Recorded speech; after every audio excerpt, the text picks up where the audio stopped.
Hello, everyone. Welcome to Ravenstar's Witching Hour. I'm your host and head witch, Miss Solaris BlueRaven, at the helm this evening. I want to give a shout out to everybody at Revolution Radio, staff, producers, listeners, chat room, and thank everybody for tuning in tonight. We are 100% listener supported, so if you like what you're hearing, please click on the donate button. We appreciate your support and thank you for any contribution you can make to this excellent station. And you are listening to Studio A. And my special guest this evening is Susanne Posel. And Susanne Posel is a globally syndicated independent journalist. In November of 2011, she launched Occupy Corporatism, a headline news website that quickly became one of the most widely read, linked to, and frequently cited websites on the Internet. In 2012, she became a globally syndicated radio host, and that same year, she joined Vinny Eastwood in the creation of REAL Guerrilla Media, an aggregator site that spotlights independent media journalists, radio hosts, activists, and documentary filmmakers. In 2013, she joined the iHeartRadio family of broadcasters. In 2014, Susanne Posel began a news media agency with phase one of the project completed with the publication on the U.S. Independent, an online newspaper that joins together journalists, broadcasters, whistleblowers, and professional experts to bring the media consumer in-depth information. The U.S. Independent stands of the original journalistic model of honesty and integrity in reporting fact-based news. And Susanne Posel is one of the most integral research journalists and sought-after radio guests in media. She's the author of over 5,000 original headline news articles. Her websites are www.occupycorporatism.com and theuSindependent.com. And please welcome Susanne to the show this evening. Hey, Susanne. Oh, thank you. I spit that one out great, didn't I? How you doing? I'm so busy. My head is spinning. Good. That's a good thing, right? Yes, it is a very good thing. Excellent. Well, tell me what you've been working on. My husband and I've been writing a lot of articles on the CBD industry, and surprised that with CBD being such an integral part of health and wellness, that there are so many snake oil salesmen out there, including lots of the big names. In fact, the big names, those other brands. The problem is, first of all, some of them are claiming 200 milligrams of cannabidiol in their product, and they actually have like 42 grams or maybe 9, or some of them test out as 0. And these are all independent studies, and all of this is linked up on occupycorporatism.com. Just put in CBD or cannabidiol. The problem with the paste, the hemp oil paste that they're getting and using as the foundation for their products. This stuff, according to Tamar Wise, who recently quit her job as the head scientist at Dixie Botanicals and actually created the product for Dixie Botanicals that they use still today. When she left her position, she made a comment on Facebook publicly, and I tried to get a hold of her, but she's bound by legal agreements, so she cannot speak right now publicly or be quoted. But she did leave a message on her Facebook page talking about how the hemp oil paste is of substandard quality, that there are heavy metal solvents in them, live micro bacterial organisms, that it's not fit for human consumption.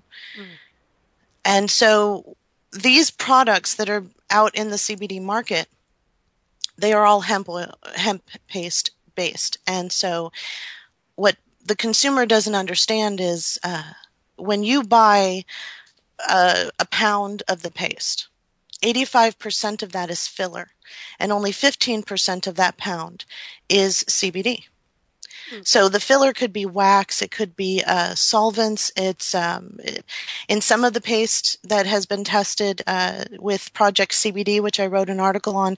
They did a 30-page report on HempMeds PX, which is the biggest name in owned by Medical Marijuana Incorporated, which is the parent company. Also works with Canaway.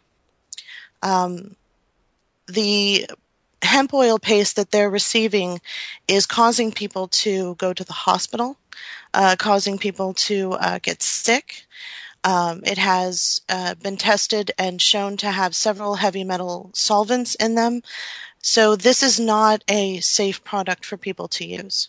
So the reason why I've been so busy is because writing these articles and doing these investigations and knowing what CBD can do, I've gone to, and you can go as well, to PubMed and just put cannabidiol into the search, and you will come up with hundreds of thousands of studies. University studies, international studies, studies conducted by the National Institutes of Health, where scientists show time and time again that CBD has positive effects on arthritis, immune system, repair if you have allergies, if you have problems with the gut and you have problems with your digestive system. Studies have shown that it has positive effects on psychiatric disorders. Recently, my husband was looking at some studies, and he found out there was a study that was done several years ago by the Royal Society over in the UK, and they said in their own document, it's a 135-page document, they said that cannabidiol has therapeutic properties with a wide range of non-psychiatric and psychiatric disorders, including anxiety, depression, and psychosis. And this is because cannabidiol breaks the blood-brain barrier. You have receptors in your brain in order to receive cannabidiol. You also have receptors in 7 points in your body, including your organs. So your body is designed to take this in. Studies have shown that when they test cancer patients, what they find is that it tells the cancer cells to shut off. And further studies that you can find on PubMed concerning cancer and concerning cells that are not behaving normally. What cannabidiol will do is go in, when you take it into your body, it will tell all the cells that are behaving abnormally to shut off, tell the rest of the cells not to feed that cell, and you expel the cell naturally. So cannabidiol, since it has been patented by the government since 2003 as a cancer treatment, and it says that right there on the patent, that it is patented for, among other things, a cancer treatment. This is because, like I said, it will tell cells that are behaving abnormally to shut off and you expel them naturally. So we've got snake oil salesmen in the cannabidiol industry. We have synthetic cannabidiol, which is being tested. There is a go-to with a PTSD study, which would make sense based on findings with the Royal Society and many others that you can find on PubMed that show that cannabidiol has positive effects on psychiatric disorders, such as depression and others, possibly stronger psychiatric disorders. So we have a project that will be funded by the National Institutes of Health and the Department of Defense to study cannabidiol in response to PTSD. The National Institutes of Health is initiating a study starting next year to see what the positive effects of cannabidiol would be for AIDS patients. So knowing that cannabidiol does so many wonderful things, and seeing all of these studies where scientists are saying over and over and over, hundreds and hundreds of thousands of studies are saying that this has positive effects on nearly every ailment you could possibly imagine. Mm-hmm. That's fascinating. That's incredible. So how did you get involved in this CBD? Well, my husband showed me a video, and I don't remember the name of the movie. It's narrated by Peter Coyote, and that's why I remember it, because I was a big fan of his when I was a kid. I was fascinated by this documentary. It's about 2 hours. It was doctor after doctor, study after study. I've noticed that last year when, I live in Washington State, and it gets cold. It's cold about 9 months out of the year, and it's raining 9 months out of the year. And I noticed last year that when I would go upstairs, because we have a 2-story house, going up and down the stairs was kind of difficult for me. And I'm not that old. I'm only 37. So I was like, well, why am I having this trouble? And this was around the time that my husband showed me this documentary. So I started doing research on everyone who showed up in the documentary and looking at their studies and look at the treatments that they've used using cannabidiol and using medical marijuana as well. And I realized that the medicinal part of this whole thing is CBD. And so I started to take CBD to alleviate what I was assuming, and I've never been diagnosed by a doctor, but I was assuming that this was pre-arthritis. My mother has arthritis. My father has arthritis. So I'm assuming that the reason why I'm having trouble getting up and down the stairs is because I'm pre-arthritic, and living in this kind of environment with this kind of humidity and this much rain, the barometric pressure drops, it would inflammate what is already being destroyed by the arthritis. So since I started taking the cannabidiol, I run up and down the stairs. I don't even remember that I'm in pain. My knees are not swollen anymore, and I feel fine. So that's what got me involved in it, because I realized this works.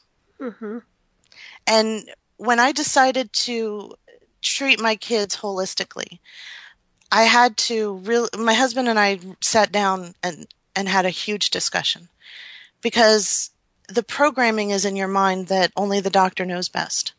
And it's really hard to get rid of these programs. It's really hard to get rid of the societal programs. And some of them are just in your brain because they were part of your family. And it's not that your family is bad or anything. These became traditions, but it's really hard to get rid of them. And it was a really big leap. But I saw what the pharmaceutical, when my son had vaccines, and he would have febrile seizures.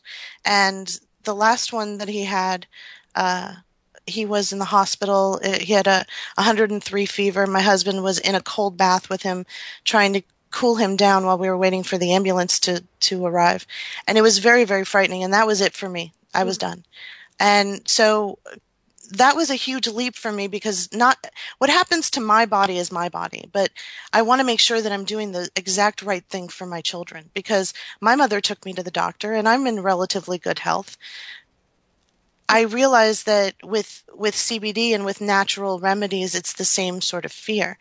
And because of all the stigma and everything that's rolling around when it comes to cannabidiol, because it's canna, people make assumptions that it has to do with getting high, or it has to do with marijuana, or the culture to legalize marijuana. And regardless of what you think about that, it's kind of irrelevant for our conversation, because CBD has nothing to do with marijuana or THC or medical marijuana at all.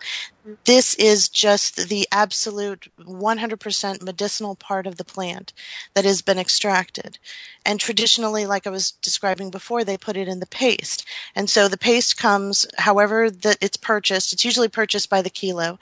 And they purchase several hundred kilos at a time. And so when you have that, only 15% of each kilo is CBD, and the rest, 85% of it, is paste. It's wax, it's solvents, it's plant material. Some of it's digestible, some of it's. Why do you need all of that garbage? And it's 85% of it when you're trying to purchase the CBD. You're trying to get the medicinal part of the marijuana and hemp plant without having to go through the hemp plant or the marijuana plant to get it. Right. Yeah, that makes perfect sense. Well, it's interesting, because if people can't get high off of it, I think that's what motivates people to buy this product. I mean, not this product, but I mean marijuana in general. They say it's helpful and it's healing, but at the same time, what they're really looking for is what you're selling, right? The CBD. Yes. We've been in touch with the people who distribute and manufacture the Rick Simpson oil, and they are excited about this. My husband and I decided to get a hold of this manufacturer who is bringing pure crystal CBD. It's purely just the cannabidiol in crystalline form. This is devoid of heavy metals. The paste is irrelevant. In fact, who needs that old paste? Because 85% of it is filler and God knows what's in there. What you're trying to get, like you said, Solaris, is the CBD. So my husband and I put together a product called Crystal Pure CBD. This is literally just CBD and hemp oil, which is organic, and the THC is negligible. It's not even there. This is our product is FDA approved, so it's legal in all 50 states. The FDA considers it a food ingredient. This product is absolutely 100% pure CBD. That's it. We put it in the hemp oil, and after this, this is Formula 1 for us. We're going to have Formula 2 and 3, one in grapeseed oil and the other one in avocado oil. And the only reason why we're putting it in the avocado oil and the hemp seed oil is because it needs an activator. My husband is working with a laboratory to see if we can put it in water, because triple filtered water, pure water with pure CBD in it, it would be amazing for your body. So we're trying to work out how to do that. But the oil is simply there just to activate the CBD. So when you take it in, your body processes it accordingly so that it doesn't miss it and just bypass and you expel it back out. Excellent. And I also posted your site for this in the chat room, but why don't you go ahead and tell our listeners how to get in touch with you, or if they're interested in actually researching more about this, how can they find you? Oh, absolutely. The website is beyondcbd.com. On that website, you'll find only products that have been independently tested, and we have all the test results on the website, so we're not messing around. We know that these products are good. There's Indoka, there's Hemp USA. These products do use the hemp paste, but they have been tested out to be really good and have high CBD content in them, even more than they advertise. But Crystal Pure CBD is the only product on the market right now that is simply just the pure crystal CBD and hemp seed oil. Excellent. So we're taking orders right now. We have a limited supply, but we're also taking back orders. We promise shipment out within a week of your order. And if you go to beyondcbd.com, you can go up at the top on the right. It says why it matters. And you click on there and you can get information about, you'll get a link that takes you to the order page, information about the product. You can email my husband, David, at posel@msn.com. That's POSEL@msn.com. We also have access, like I said, we're working with Novus Medical Group, which is a national group where there are doctors, naturopaths, chiropractors who are working with CBD, medical marijuana, and we are offering this product to their members at cost. And the reason why is because people should be taking this. Everyone should be taking this. This is incredible. You can go, like I said, to PubMed, and you can put in cannabidiol and find hundreds of thousands of studies. If you want to speak to a doctor or a nurse, you can email my husband and we will get you in touch with someone if you have questions and you want to speak to someone who has the qualifications to answer your questions. I am serious about this. I am serious about this like I'm serious about evidence and fact-based news. This molecule is incredible. When you look at the studies and you see that they're saying that this is a cancer treatment, they're saying that this has positive effects with everything, all the way up to depression and anxiety and other psychoactive disorders. And this is something that we could take. There's no toxicity level, by the way. There's never been an adverse effect recorded, ever. So this is a product that you can take that if you don't feel any effects, you don't need it for a specific ailment, that's fine. If you want to take the product, we have a very high concentrated dose, which is formula number 1.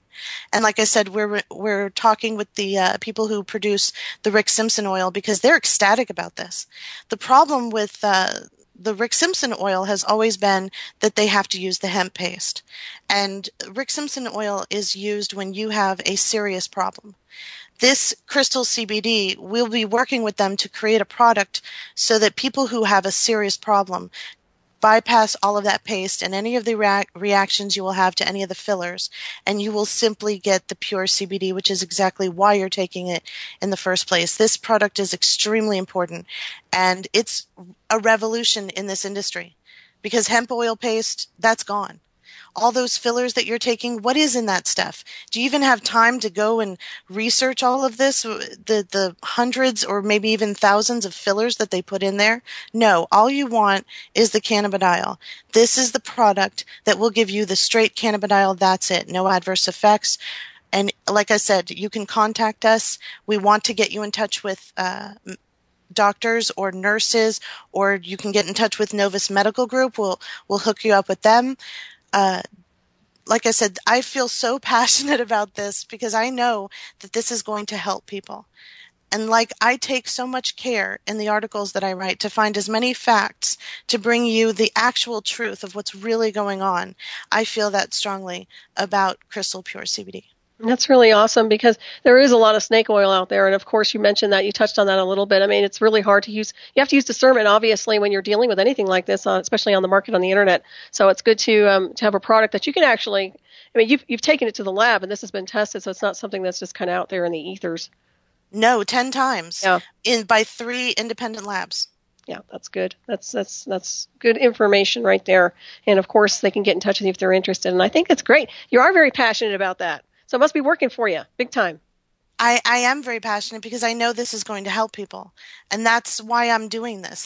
That's why I started writing articles, because I wanted people to figure out what's actually happening. Not what we think might be happening, or yes, because they hang out with some seedy people doesn't mean that they're in business with all the seedy deals. But we want to know which ones they actually are involved in, right, so we can get these kind of shenanigans to stop.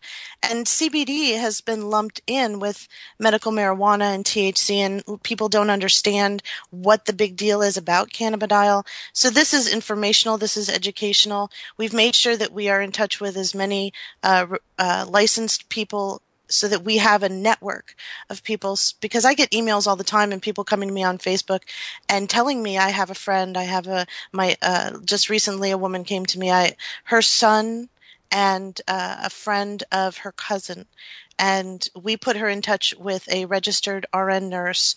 They're talking through emails right now, and just knowing that she feels better, that she feels like she's going to help them, and she's going to get them something that's actually going to help take care of their problems, that makes me feel good. And I like that feeling, so I want to keep replicating that. Right.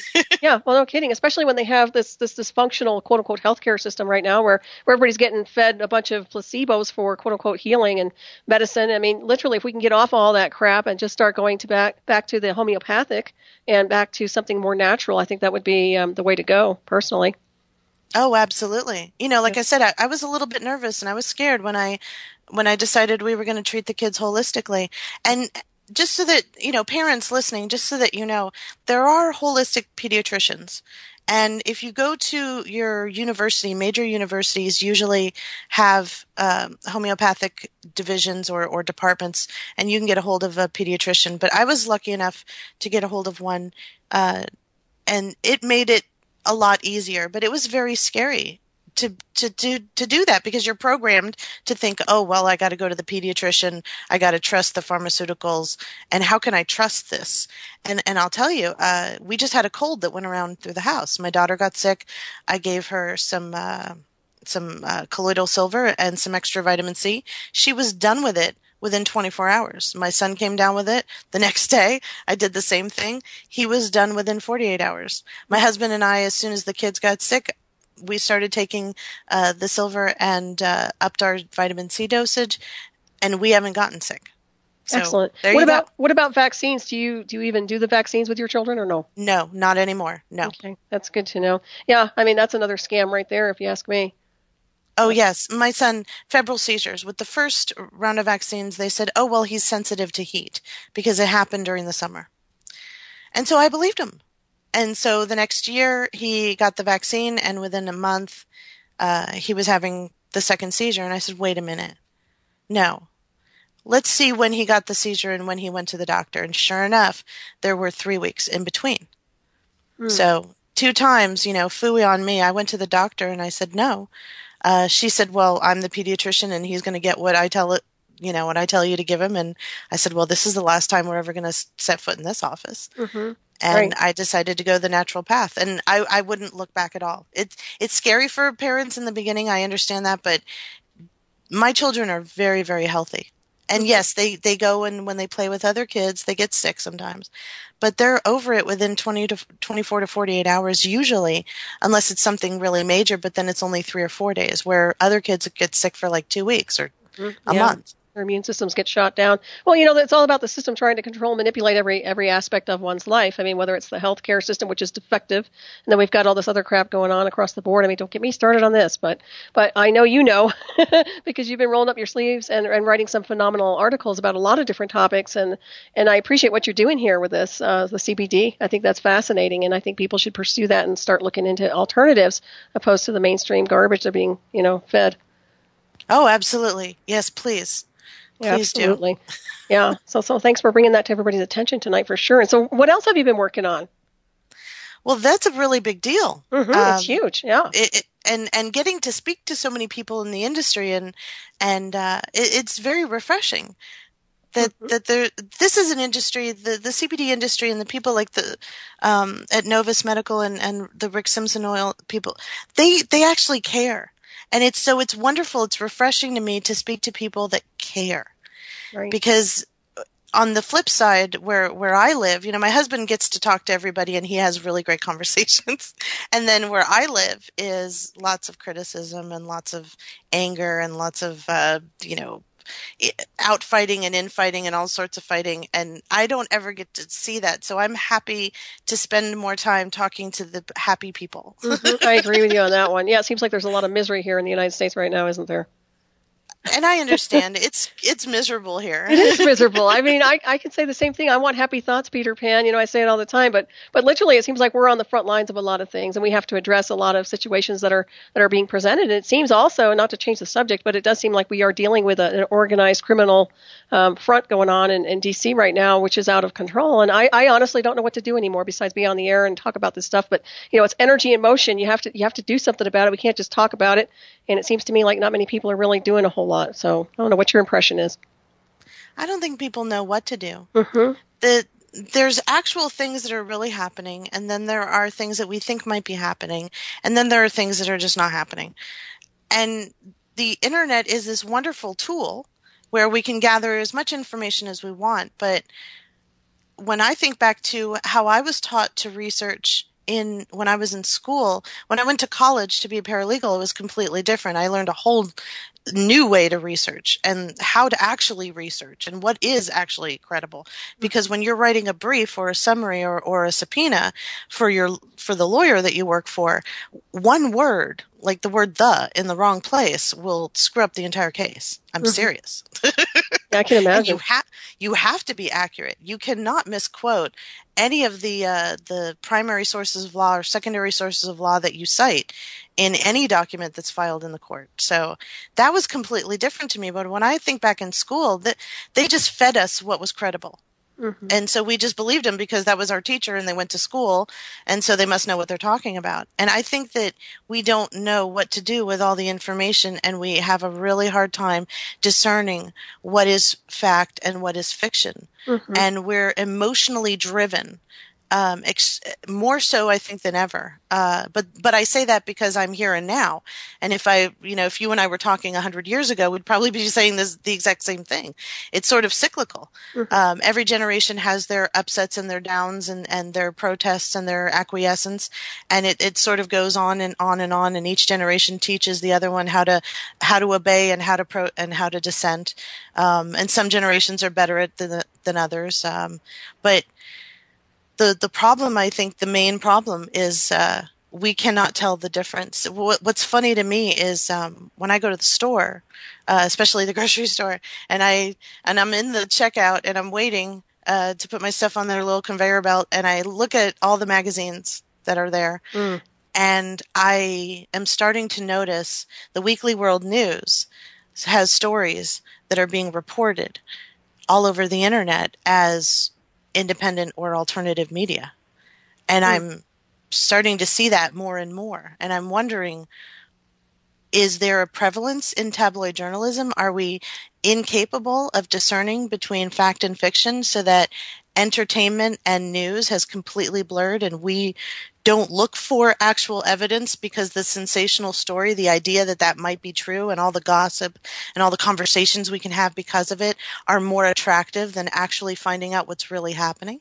Yeah, very true. Yeah, they've been lied to for so long is what is the problem. I mean, we're dealing with crooks, and criminals. We're dealing with like a mafioso mentality here where we're being lied to such an extent that there's no truth. And so of course people can't use discernment if they're constantly being lied to all the time. That's my impression anyways. I don't trust or believe anything unless I can really do the research and find the facts behind it. And when I'm looking at right now with this country and where we're heading, I mean, it's like a ship with no sails or anchor. I mean, we're in some deep waters here without any compass. Yes, it reminds me. My husband and I were talking about the Titanic a couple of weeks ago, and then right. My son wanted to.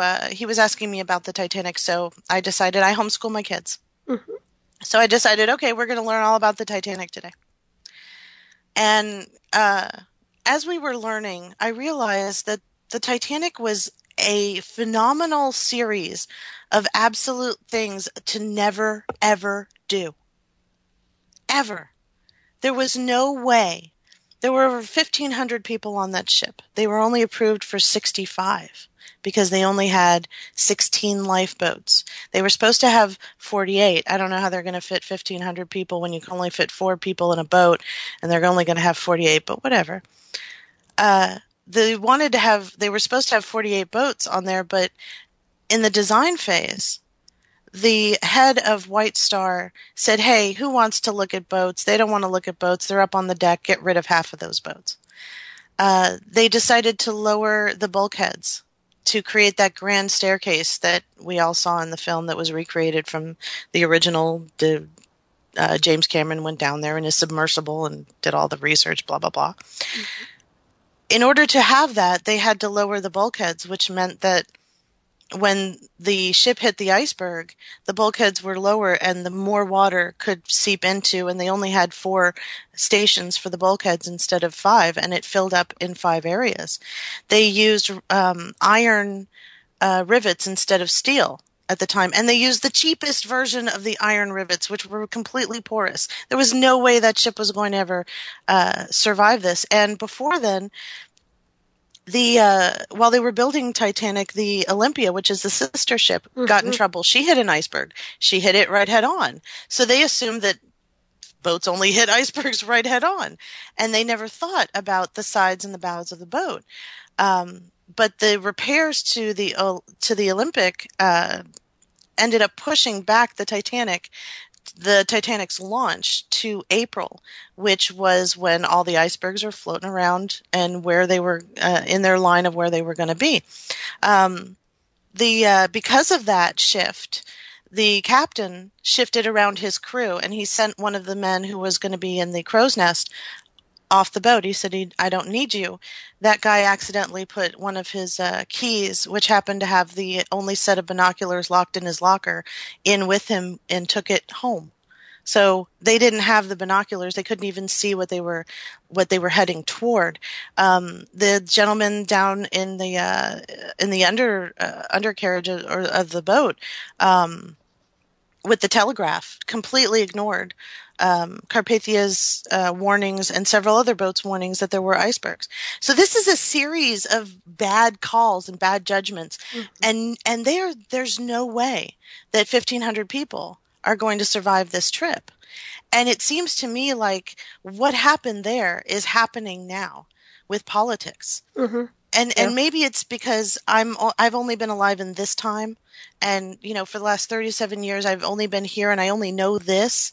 But it seems like as far as I've been alive, I was a kid during Reagan, a very small kid. I remember George Sr. with 1,000 points of light, and Bill Clinton was the most awesome president because he played the saxophone and he might have smoked pot. Woohoo! And George Bush Jr. was just funny because he looked like he was always in his father's suit or his father's overcoat.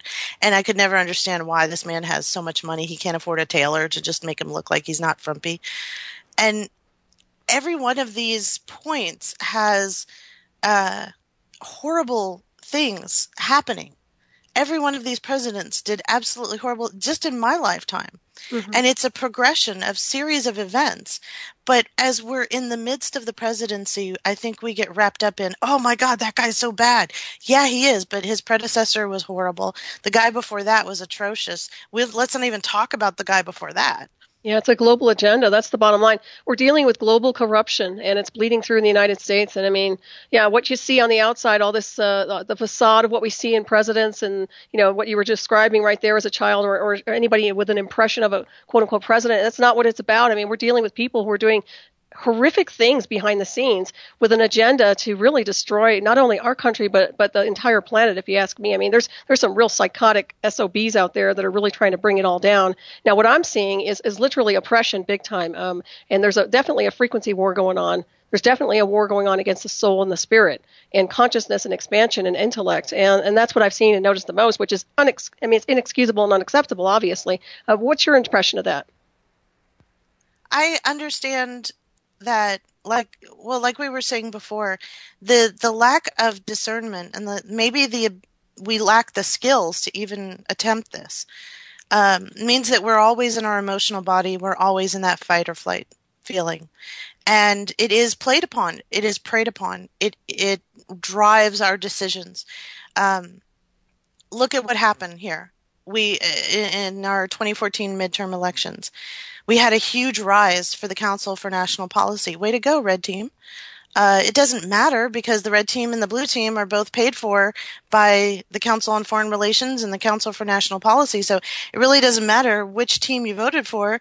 You're still going to get the same garbage. Mm-hmm. But the fact that there was so much rhetoric for the Red Team that I noticed through people who are considered my peers made me stop and pause for a minute. Why? Because we know that they're bought and paid for. It's a one-party system. In fact, I was very disappointed that recently Ron Paul came out and said on an interview on RT that this is a one-party system and that everybody who voted, their vote doesn't count. Well, he spent 37 years in congressional service.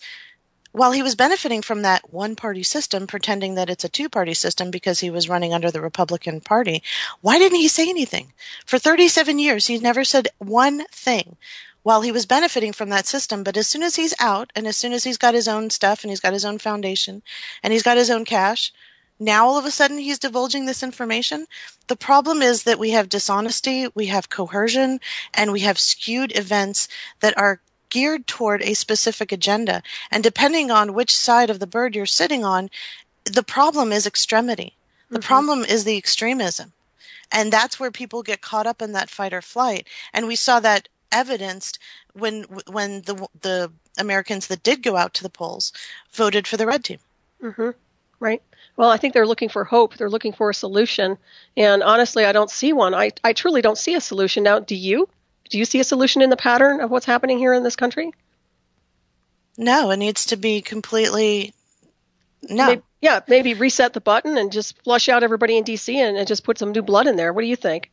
Absolutely, yes, and we need to go. We need to go local. Nobody paid attention to the state elections.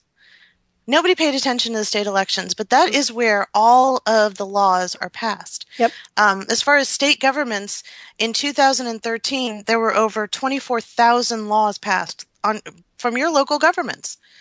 And we're all waiting for 2016. Mm-hmm. And we're all looking for, which color are we going to have in the office? And is it going to be red? Is it going to be blue? And we're all biting our nails trying to figure out what that's going to be. And is Hillary going to run? And Jeb Bush is out there saying, yay, Common Core, even though he's a Republican, which confuses me. But it's enough of the Bushes and the Clintons already. I'm sorry, but come on, man. I mean, it's a monarchy. It's like a squatting episode in D.C., I swear. I mean, are they ever going to, get out? Can we get some new blood, please? I'm getting sick of this crap, Suzanne. It's like Dynasty. It's horrible. Up there. It's drama. It's theater. It's exactly that. It's freaking theater. And it gets old really quick. And I know a lot of people just get disgusted about it. I know I do. Thank goodness you're on the show tonight. You make me smile and laugh. I have to, because with the elections, people didn't understand that all the build up to it, all the stuff on Fox and on all your favorite broadcasters, and every time they were telling you, one news outlet, I won't mention their name, but they actually had a phone line open the day before the midterm elections to help you vote for your favorite Republican party, and this is supposed to be an independent alternative news outlet. That is ridiculous. Why people cannot see it? It's not hiding behind the curtain anymore. We don't have to wait for Dorothy's dog to go and pull the curtain. They're doing it in plain sight because we're so stupid we don't pay attention. The most successful thief will steal a candy bar right in front of the cashier. Oh, absolutely. Yeah, hidden in plain sight for sure. I agree with you on that one. And what about this immigration thing? What's your impression of this whole thing? To me, it strikes me as they just want new voters, new Social Security cards, and replacements for the society that's rejecting this corruption here in the U.S. What do you think? Well, again, unfortunately, most of the outlets are talking about this as if it's an isolated incident, and it's not. It's actually a huge series of incidents that have happened that have caused the culmination that we're having now. Fast and Furious has caused all of these Mexican cartels, drug cartels, to have highly sophisticated weaponry provided by our government so they could track it and see where it goes and see whose hands it get into. And children whose parents have either died or are forced into the participating with the drug cartels. And these children have the choice of either dying, being gophers for the drug cartels, or being sold into sex slavery. And this is not cool. And so they're running up here on the border because we caused a huge problem in South America. And why shouldn't we show compassion? The people show compassion because this is something our government did. What people don't realize is in California and in Texas and in most of the border states, and I'm promising you, it happened this morning. It'll happen again tomorrow. It's definitely going to happen on Monday, I can promise you. And if you don't believe me, go to Lowe's or go to Home Depot about 3 o'clock in the morning and sit in your car and watch this happen. The illegals that came over will be there, and a truck will pull up, and they will be taken, and they can go and work. And right before they get their paycheck, their employer from the plant or the farm or the manufacturing company will call immigration and have them deported right before they have to pay them. And this happens all the time. These corporations that we love so much, right? Everybody, it's a free market and it's free market capitalism. These corporations are abusing these people and then sending them back over. Like they're criminals when it's the corporations that are the criminals. Yeah, we live in a country that we don't belong in, to be honest. I mean, I'm a second generation American. My family did not come over on the Mayflower. We weren't here. But this area was completely inhabited. And just on Friday, just yesterday, for school, my son and I were talking about Lewis and Clark, and we found this great documentary that is based just on the diary of the people who went with Lewis and Clark and Lewis and Clark themselves. And so they're reading passages from the diary as they're moving along with the visuals. And the most incredible thing is right in the beginning, where one of the men who went with Lewis and Clark was talking about how President Thomas Jefferson commissioned this so that they could survey the area to see who was living on there, how many people were involved, what the resources were, and how the land could be developed. If it was a good investment for corporations and the government to invest in this land. That is, and there are people, over 170 tribes were affected by the Lewis and Clark expedition. Hundreds of thousands of Indians died because of the Lewis and Clark expedition, simply for government expansion and corporatism. And we have had this problem in this country since we came here, since we colonized this area. And it's ridiculous to me that now people who work for corporations and heads of corporations who are abusing illegals to get free labor and then calling immigration on them right before they have to pay them and send them home. And we fund and help these drug cartels in Mexico and then complain about the children coming across the border when we are immigrants ourselves. When you look at the entire picture, everybody's been abused. I mean, everybody's been used, chewed up and spit out by the system, if you asked me. I mean, right down to putting poison from day to day with GMOs, you name it, everything that crossed the board. So I look at it as everybody's getting hit. in all forms and designs. And I do understand what you're talking about with the immigration thing. I do get that. But I do see also, which is unacceptable, I don't appreciate criminals crossing our border, coming over here doing horrific crimes, and that needs to stop. People who are literally not qualified or have some kind of a criminal background, I don't go for that, and I don't think it's good. And one other comment I wanted to make, one more point. I do understand the Native Americans were here, but before them there was another race. And we have to understand that as well. So it's not just about the Native Americans being here first. Everybody has a right to be somewhere, and we all should really learn to live together. I mean, live on a higher level of consciousness. But that doesn't happen because of evolution and programming and not so much culture, but ignorance. I agree with you. And that is the same thing that I would have said as well. We have to get to a point at some point where we say that this is stupid, it's archaic, it's caveman-like mentality. We live on one planet.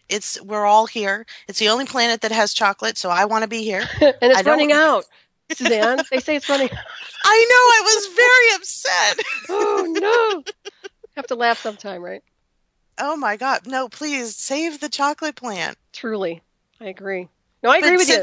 We're all here. We really need to get rid of some of these ideas that are not serving us. What it serves is the power structure. It serves the elite. It serves the religious elite. It serves the power hungry that impose their values onto us, and then we just adopt them as our social culture and think that it's always been that way, so why shouldn't we continue it? But some of these ideas are absolutely ridiculous, retarded, and archaic, and they need to just not be fostered and programmed into the next generation. It's like having an alcoholic coming from a family of alcoholics. At some point, somebody has to be the one to just stop drinking. Right, break the pattern for sure. Well, that's another thing. They call it culture, but I don't think it's culture at all. And I'm talking globally. I believe it's ignorance because a lot of the stuff that goes on in the name of culture is absolutely barbaric. And it has nothing to do with any type of culture, but more of a lack of knowledge and understanding and also consciousness. Because once again, you're getting on to the level of spiritual evolution where these people are kind of, going in reverse. Now, who's at fault for this? You have to look at it. It's cause and effect. You look at their programming. Who's the designer? Who's the meta programmer of what's happened here on this planet? I mean, literally, the masses are a byproduct of their teachings, right? And a lot of the teachings have been censored and edited over the years and centuries. So look at the whole scenario. I know you see it. So yeah, it's frustrating. And what I'll tell you I hate the most is evil. I am so tired of evil on this planet. I am sick and tired of violence. I've had it, and now it seems to be festering in the United States. Well, yes, because it's entertainment. It's not it's for entertaining. Me. Yeah, and that's another thing too. That's another mind control program because people get a euphoric high off of hurting people, torturing people, raping people. It's one of these programmed things, and that's once again needs to break that cycle. People need to break that pattern, but they don't understand they're involved in it. They're so deep in this stuff. They're so entrenched in these programs, they can't even break free. Exactly. There's a film that was previously a book. It's called Ender's Game. This is for children. This is a young adult book. Mm-hmm. The premise of the story is this child displays psychopathic behavior. In the first 10 minutes of the book and the film, or in the first couple of chapters of the book, the kid kills one of his fellow students that he's in this academy with. And because he does this, and the reason why he does it, he said that this kid was bullying him, and if he beat him up, the bullying would just continue, so he had to get rid of him to make it stop. This ends up propelling this child through this academy, through this secret program, and he ends up saving the world from aliens. And what this teaches kids is that is how you get ahead. We have a banking culture, and I wrote an article about this. The banking culture fosters psychopathy. It actually rewards psychopathy. So when the day trader displays psychopathic behavior with response to his customers, he's then promoted, and he'll get all the way through. And then before you know it, he's Jamie Dimon. Mm-hmm. Yep. Good point. Very good point. Well, everybody's being calibrated for that, but yet there are those of us who are very awakened to the fact that this is wrong. But I'm seeing these, what concerns me the most is these kids who are growing up today, not necessarily your children, but a lot of people's children and teenagers, and then, of course, whatever you want to call the Generation X. Literally, they're growing up into this vacuum of evil where everything that is not appropriate is being encouraged, like you just mentioned. And that is so wrong. And yet you see it, just completely out of control through mainstream media. And now we've got a corporate America that's actually encouraging it. So how do you break that cycle? That's my question, and maybe you don't have the answer, but that's literally what needs to happen. We need to break the cycle. We need to back up these people who are trying to be, quote-unquote, politically correct when, in fact, it's just a facade and an illusion, and start reprogramming things and resetting everything. Well, you have to be engaged. It comes down to the parents. Right. The parents, my generation who are raising our children right now, the Gen Xers, we need to become involved. Whether you homeschool or not, you need to become involved. You need to pay attention to your kids. Don't just let them have the tablet. Don't just let them online. Don't just let them sit there with their smartphone. Actually engage and find out what they're doing, what they're involved with, what they're watching when you're not around, when you're asleep upstairs and they sneak downstairs. What are they doing? And get involved and explain to them. The most instinctual thing for a parent is to stop the behavior. Mm-hmm. And I agree, some behavior just needs to be stopped. But if we communicate with our children and find out what the attraction is and what's going on in their brain and why they're attracted to these things that are obviously inappropriate, because you wouldn't want them to grow up and do these things, but yet they're simulating them on video games and watching simulations of it in movies. And you don't want them to think that that is an appropriate response to a situation like what we had in Marysville at the high school. This happened 2 hours from where I live. I know people, spoke to the parents of the children who died. I know people who live next door to the other kids. One kid had all the blood splattered all over him in the cafeteria. I've spoken to him. He's very, very disturbed. It was a horrific experience for him, and he's scarred for life because of it. But all the reporting that I saw about this was absolutely ridiculous, because here I am 2 hours away. I know exactly what's happening. And what happened is this kid, who is a normal kid, who is exposed to exorbitant amounts of violence, was cheated on by his girlfriend with his cousin, and he decided to respond by bringing a gun to school because he has been trained to think that that is an appropriate response. And that starts at the home. Mm-hmm. And it should extend out to society, but society accepts violence as entertainment. So you can't trust society anymore. Whereas 50 years ago, you could trust that your neighbor, when I was a kid, mm-hmm. if I did something wrong, the bus driver talked to me on the ride home. My neighbors came out and told me that I did something wrong. I got yelled at by like 17 people before I even got home. And Suzanne, we're going to take a break real quick. Everybody stay tuned. We'll be right back. Ravenstar